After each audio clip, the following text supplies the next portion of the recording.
Today we're going to be talking about how we divide films into different categories.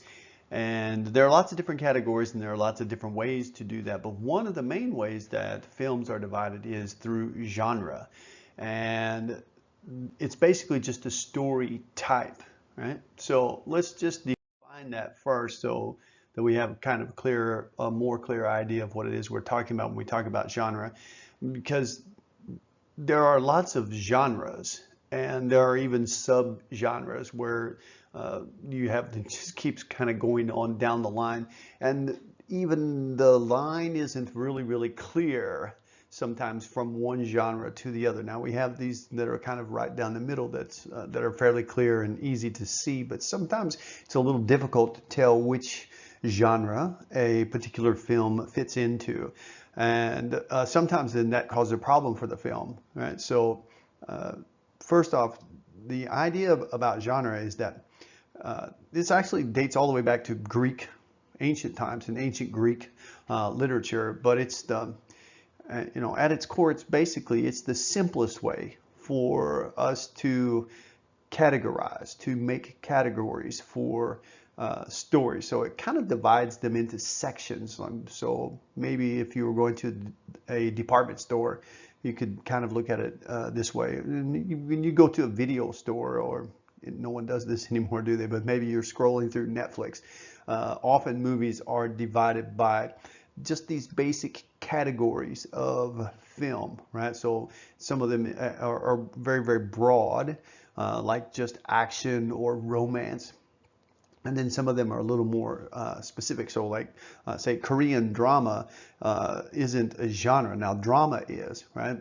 So it's just a way for us to kind of separate them. And then later it'll be a way for us to be able to better evaluate what it is that we're going to be talking about, right? So we can't, it's difficult for us to compare two things that are not categorized, not set, right? If they're, I don't want to compare, the expression compare apples to oranges. You know, I have to compare apples to other apples or oranges to other oranges. And sometimes it's helpful for us to compare, if we're talking about for us, excuse me, if we're talking about films in general, it's okay for us to talk about this film compared to that film or this genre compared to that genre. But when we're comparing two films within the same genre, that gives us a little bit of basis, a little stronger basis for our discussion, right? And for our ability to evaluate how that film meets or does not meet some criteria, some basic principles that we're expecting, right? So that genre doesn't only, of course, doesn't only apply to films. It applies to lots of other things as well. But for us, the important thing is to think about it as a category for films. And it's just a label to help us to understand what the movie is or what it's trying to be or what it's trying to say. So it's not science, right? There aren't any really clearly defined things, but there are some kind of key elements that we can see for the basic genres that we're going to be discussing. So it's not really science or something specific, but they are the the definition, the descriptions of the genres. They're broad enough to uh, pretty much accommodate, to take in uh, every film. And when a film, again, just like with plots, when we talked about the basic plots and structures of stories, when they don't fit within categories, oftentimes this is problematic. This is a big problem, and many times that film is seen as a failure because it doesn't reach its purpose, because it doesn't follow the structure properly, right? So it's important for us to have this basic idea. And genres, they're not specific, but they are fairly well defined enough for us to make some basic assumptions about the kinds of films that we're going to be looking at. The other thing is that genre for films hasn't really been around that long, only since about the 1970s. And it just became necessary because films developed, right, into lots of different categories, and there are a lot of influences from literature, from music, from other cultures, from other languages that are impacting and affecting the way films are being made and the purpose for making films. So because of that, it became necessary to find a way to label them, just like even your grocery store. When you go to Aoki-Supa, you have to get some idea about where stuff's going to be, right? So it gets divided up, and sometimes you'll see some things will be in more than one place, right? If you go to Yamada Denki, then you can see there are some phone items that might be in the phone section, but they also might be in another section. So in that way, these things also, they kind of cross over sometimes, right? So we can't really make a lot of decisions, though, about the success, right? The success of what the filmmaker was trying to do without having some kind of basic guidelines for, well, what is this? So again, I can't complain that your apple pie isn't blueberry, right? Because you made apple pie, right? So this is kind of our purpose about breaking things down into genre. There are some films that could be, this is an interesting word, crossbreed, right? So it's kind of this mixture of genres, but still at their core, most films will have a key genre and then maybe break down further into some other kind of sub genre, something that kind of goes below them. And it's one way to identify them, and it's also a way for us to evaluate them, right? And not just the films, but the directors, writers, and sometimes actors too, because we sometimes look at actors that are in specific genres, we look at them differently. So the actor who's in action genre, we look at differently than one who's in drama or in comedy or in romance, right? So those categories were just necessary for us to have some basic position from which to evaluate and talk about them. So the basic film genres that we have are here, and this isn't all of them, and this is actually kind of my own sort of cobbled together list. In the early days of film, it was very easy. It was very, very easy to separate films into genres, but as we've gone over time, right, some more distinctions have been made, right? So these are the first groups, right? And we can see that we have these action, adventure, comedy, crime, gangster, and those go together, crime and gangster. Could be separated by some specific kind of plot points, right? And then drama itself, and fantasy, and horror, and mystery, romance, thriller, and western, and also war is also considered to be a basic film genre. So then I keep saying this word subgenre, so we can go under, right? So we have comedy, then we can have romantic comedy, right? So we have this, right? So for thrillers, then under thriller we could have crime thriller, disaster thriller, or psychological thriller, or techno thriller. Right? So just a way that we could further narrow down the categories that we could find them in. So some people would say that even like disaster could be its own genre, and sometimes they are, but basically it's an action film or an adventure film that has disaster as its core. And so just kind of quibbling over some terminology here, but for us it's not really necessary to get that specific with it. Okay, so we have these genres and we have these sub-genres.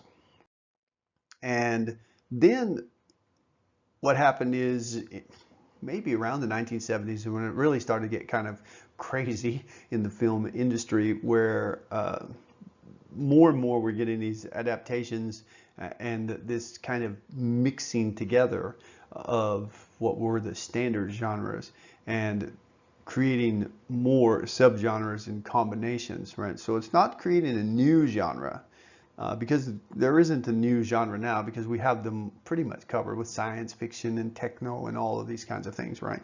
So, but we have gotten to this point where it's really difficult to just say this is only an action movie or this is only an adventure movie. And then we have the rom-com, the romantic comedy, or science fiction, right? So science fiction is basically fantasy using scientific kinds of things instead of magic and mythology. And we'll talk more specifically about what each one of those genres look like.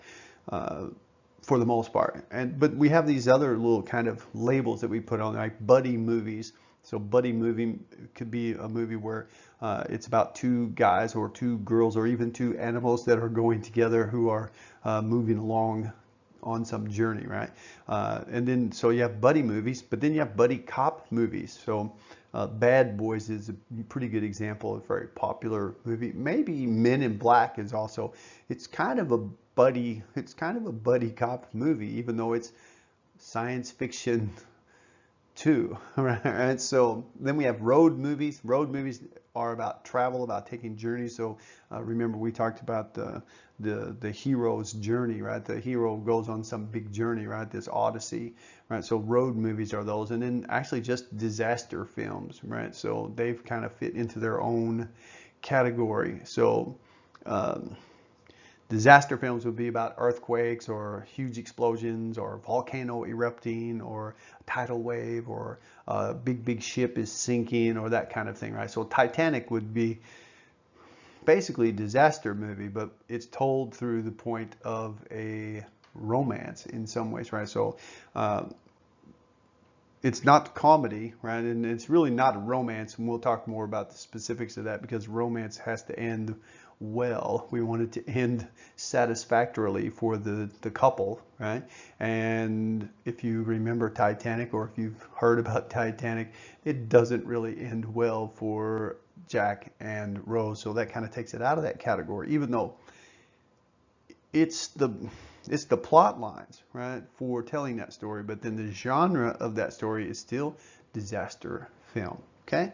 So next up, that whenever we look at some of the movies today that completely just add in elements of all kinds of things.